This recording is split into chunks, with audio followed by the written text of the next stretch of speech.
जय गुरु जी, शुक्राना गुरु जी। आप सभी साथ संगत जी को जय गुरु जी। गुरु जी आप सभी पर मेहर बनाए रखें, सरबद्दा भला सरबद्दा भला।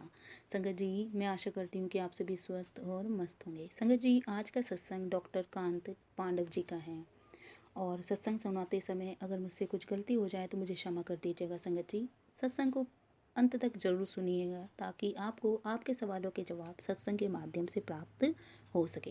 संगत जी अंकल जी लिखते हैं, मत को भ्रम भूले संसार, गुरु बिना नहीं कोई उतर पार।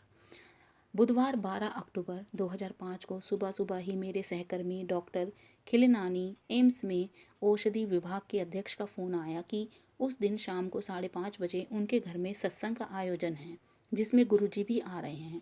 उन्होंने मुझे पत्नी सहित आने का आग्रह किया। क्या आप महाध्यापक की पदोन्नति का उत्सव मना रहे हो? यह गुरुजी कौन है? उनका नाम क्या है? वह कहाँ आ रहे हैं? मैंने उन पर प्रश्नों की छड़ी लगा दी। उन्होंने केवल इतना उत्तर दिया, उनका नाम गुरुजी है। आप जब शाम को उनसे मिलोगे तो स्वयं ही जान लेना। धैर्य रखो। सामान्यतः मेरी पत्नी स्मिता साधु संतों में कोई विश्वास नहीं रखती थी। इस बार जब मैंने यह बात उनको बताई तो उसका उत्तर पहले से भिन्न था। संभव है इस बार कुछ अंतर हो, चल कर देखेंगे। कुछ देर पश्चात मैंने अपने मित्र रश्मि और पंकज सिंह को फ़ोन किया। मैं रश्मि जी को पिछले 35 वर्ष से जानता हूँ और उनके विवाह के पश्चात पंकज जी को।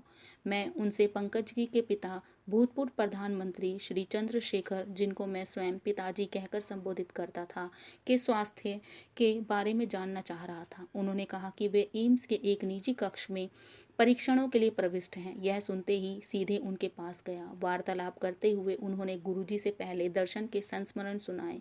उन्होंने यह भी बताया कि वह लगातार एम्पायर स्टेट में स्थित गुरुजी के छोटे मंदिर में जाते रहे हैं। कैसे गुरुजी ने उनके जीवन का दृष्टिकोण ही परिवर्तित कर दिया है और कैसे उनकी दया से पिताजी का स्वास्थ्य सुधर रहा है।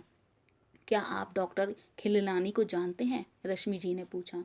मैंने उनसे इस प्रश्न का कारण जानना चाहा क्योंकि उनका नाम अभी तक हुई अपनी बातचीत में नहीं उभरा था। रश्मि जी के ने उत्तर दिया, आज शाम को उनके यहाँ सत्संग है और हमें गुरुजी को उनके घर लाना है। मैंने आतुर होकर प्रश्न किया कि यह गुरुजी कौन है? उनका नाम क्या है? रश्मि जी ने मुझे धैर्य रखकर शाम को स्वयं ही सब जान लेने को कहा।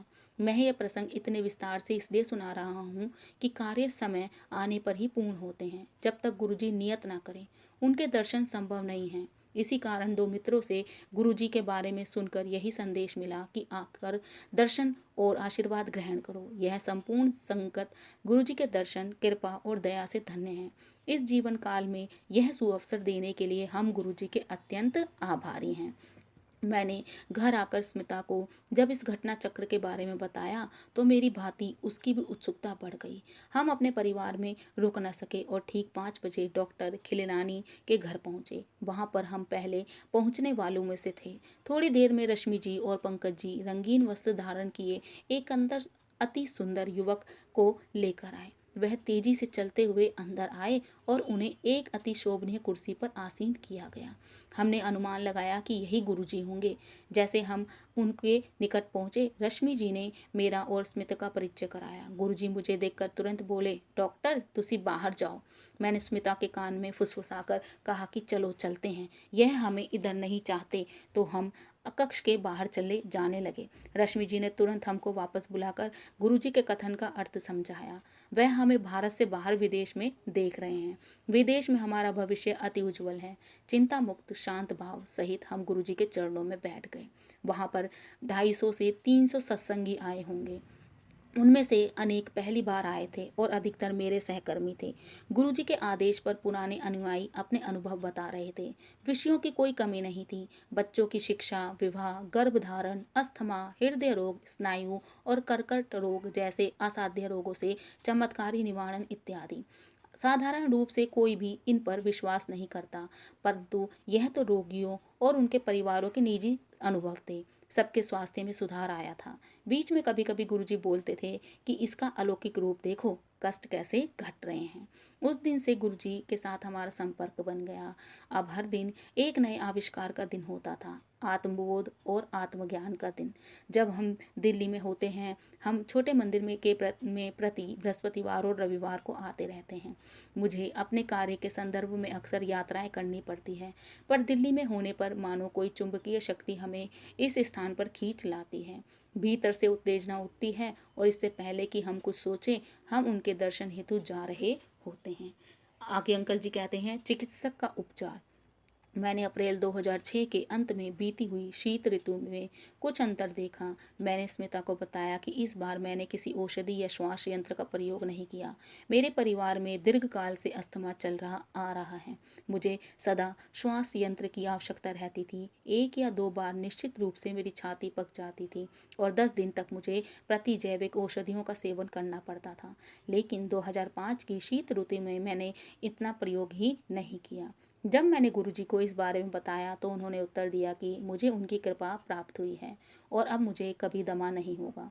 ना तो मैंने गुरुजी को इस बारे में बताया था, ना ही उनसे इसके लिए मन ही मन प्रार्थना करी थी। मैं अति अचंभित हुआ। हमारे जीवन में इतना अंतर आया कि हम गुरुजी के दर्शन के लिए एम्पायर स्टेट प्रति बृहस्पतिवार और रविवार को आने लगे।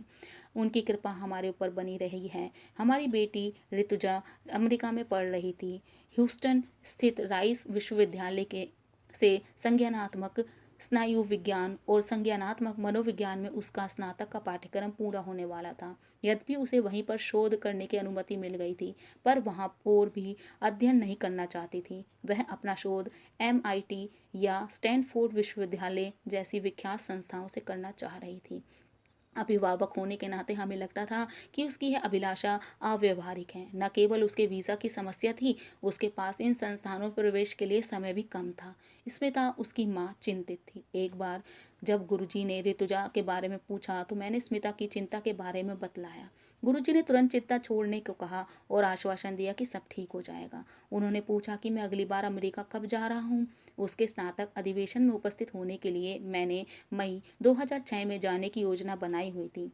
उस समय हमें यह देखने का अवसर मिला कि गुरुजी का आशीर्वाद प्राप्त होने के पश्चात कैसे एक के बाद एक घटनाएं अनावृत होती जाती हैं और अंततः सब ठीक हो जाता है।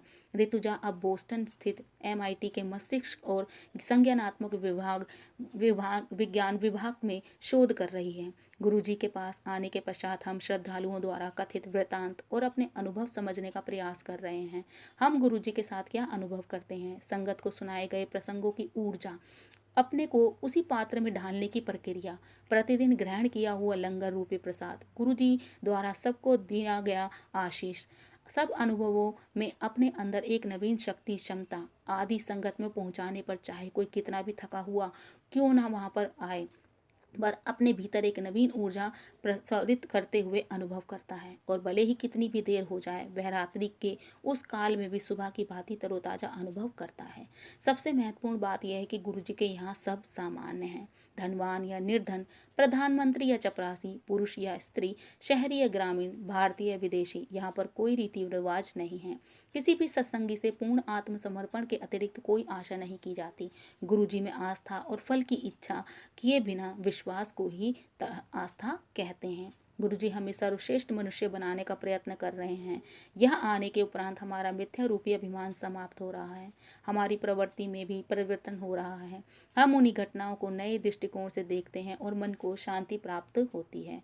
अपनी आवश्यकताओं और लोभ का भेद समझते हैं। गुरुजी के सुकर्म करने के विवेक का विकास किया है। हम गुरुजी के अनुयायी होने से धन्य हैं।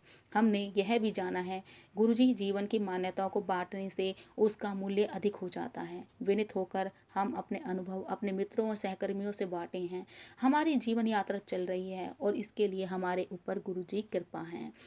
उसके लिए हम उनके अति आभारी हैं। बहुत ही प्यारा सत्संग था अंकल जी का। जय गुरु जी, शुक्राना गुरु जी। मैं अपनी वाणी को यहीं विराम दूंगी। जय गुरु जी, शुक्राना गुरु जी। ओम नमः शिवाय। शिव जी सदा सहाय। ओम नमः शिवाय। गुरु जी सदा सहाय। जय जय गुरु जी।